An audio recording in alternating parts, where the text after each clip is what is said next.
베토벤 작곡 월광곡 문라이트 소나타의 탄생 배경. 나뭇잎을 흔드는 바람이 쓸쓸한 가을 저녁이다. 베토벤은 달빛을 온몸으로 받으면서 고요한 초저녁 거리를 거닐고 있다. 높이 떠오르는 둥근 달을 바라보고 있을 때 어디선가 신락같이 가느다란 피아노 소리가 들려온다. 바람결에 들릴 듯 말 듯 끊어질 듯 이어지는 선율이 베토벤의 마음을 움직인다. 베토벤은 꿈결 같은 피아노 소리에 이끌려 발길을 옮긴다. 바로 자신의 피아노 곡이 초라한 오막살이 작은 집에서 흘러나온다. 이토록 가난한 집에 웬 피아노며 그것을 치는 사람은 또 누구란 말인가. 그는 주체할 수 없는 감흥에 젖어 슬그머니 그 집 문을 밀고 들어선다. 주인이 깜짝 놀라며 앉은 자리에서 벌떡 일어선다. 누구요? 아닌 밤중에 말도 없이. 베토벤은 주인의 기척에 비로소 정신을 차리고 주위를 둘러본다. 방 안에는 작은 촛불 한 자루가 깜빡인다. 그 옆에서 꿰매던 헌 신짝을 든 주인이 서 있고 들창 밑 피아노에 앉아있던 한 소녀가 고개를 돌려 쳐다본다. 낡은 피아노 위엔 악보는 고사하고 종이 조각 하나 보이지 않는다. 당신이 시방 치던 곡의 악보는 어디 있나요? 베토벤의 물음에 소녀가 부끄러운 듯 조그맣게 대답한다. 저는 눈이 안 보여서. 채 끝을 맺지 못하는 그녀의 목소리에는 벌써 눈물이 섞여 있다. 아, 장님, 가엾고 놀라운 일이다. 눈먼 소녀의 이재주. 이 운명. 그러면 그 어려운 곡은 어떻게 배웠지요? 배운 적 없습니다. 예전에 제가 살던 집 건너편 어느 부인이 치는 피아노 소리를 듣고 그저 흉내를 내보았을 뿐이에요. 참 가엾은 일입니다. 저 역시 넉넉지 못한 사람으로 음악을 좋아하기는 하오만. 그때 두 사람이 주고받는 소리를 듣고 있던 집 주인이 다가온다. 어딘지 모르게 기품 있어 보이는 청년에게서 뜨거운 열정을 느끼고 앞치마를 털면서 의자를 권한다. 눈먼 이 아이에겐 오라비와 다 깨진 피아노만이 위안입니다.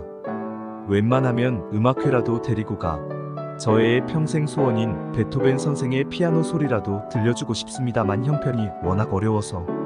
그토록 베토벤의 연주가 듣고 싶은가요? 그게 무슨 말씀입니까? 사람인지 신인지 모를 대천재 베토벤 선생이야말로 온 천하가 모두 우러러보는 분 아닙니까? 초는 점점 녹아내려 가물가물 꺼져가면서 세 사람의 얼굴을 비춰준다. 베토벤은 슬그머니 소녀를 붙잡아 일으키고 피아노 앞에 앉는다. 조용히 건반에 손을 얹고 불행한 소녀를 위해 연주를 시작한다. 방금 전에 소녀가 치던 바로 그 곡이다.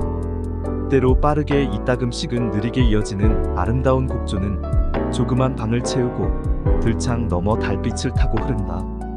피아노를 연주하는 베토벤은 물론 두 남매를 감싸고 도는 선율에 모두 넋을 놓아버린다. 연주가 끝나도록 남매는 미동도 않는다. 말없이 귀 기울여 듣고 있던 소녀가 벼랑간 베토벤의 옷자락을 부여잡으며 부르짖는다. 선생님, 선생님은 베토벤 선생이 아니신가요? 그렇소. 내가 바로 베토벤이요. 베토벤의 말에 두 남매는 얼싸안고 기쁨과 감격에 복받쳐 흐느껴 온다. 벅찬 목소리로 오라비가 애원한다. 선생님, 불쌍한 제 동생을 위하여 한 곡만 더 들려주실 수 있는지요? 베토벤이 다시 피아노를 향해 앉았을 때 가녀린 촛불이 창으로 들어오는 바람에 꺼져버린다. 여러 젖힌 들창으로 쏟아지는 달빛이 피아노 건반 위를 비춘다. 창 밖으로 보이는 하늘엔 빛나는 별들이 은구슬을 뿌려놓은 듯 반짝이고 그 가운데로 은하수가 흐른다. 베토벤은 두 남매의 깊은 사랑, 아름다운 별, 방안 가득한 달빛에 몸과 마음을 내어 맡긴다. 주체할 수 없는 감동이 최고조로 끌어올랐을 때 베토벤의 손가락이 움직이기 시작한다. 황홀하고도 신비로운 광경 속에서 두 남매가 손을 모은다. 그들의 가슴 속에도 영롱한 별이 내리고 달빛의 신비로움 속에서 피아노 가락이 그들을 에워싼다. 조용하던 곡의 흐름은 갑자기 변하고 베토벤의 두 손이 비바람치듯 현란하게 오르내리자 산이 울고 천지가 흔들린다. 휘몰아치던 선율은 다시 가볍고 아름답게 퍼져나가 두 남매의 가슴 속에 평화와 희열을 가득 안겨준다. 이윽고 베토벤의 손이 움직임을 멈추고 두 남매가 피아노 연주의 황홀경에서 재헤어나기 전에 베토벤이 자리에서 일어난다. 소리 없이 소녀의 집을 빠져나온 베토벤은 거처로 돌아오자 낡은 피아노로 쳤던 곡을 밤새도록 악보에 옮긴다.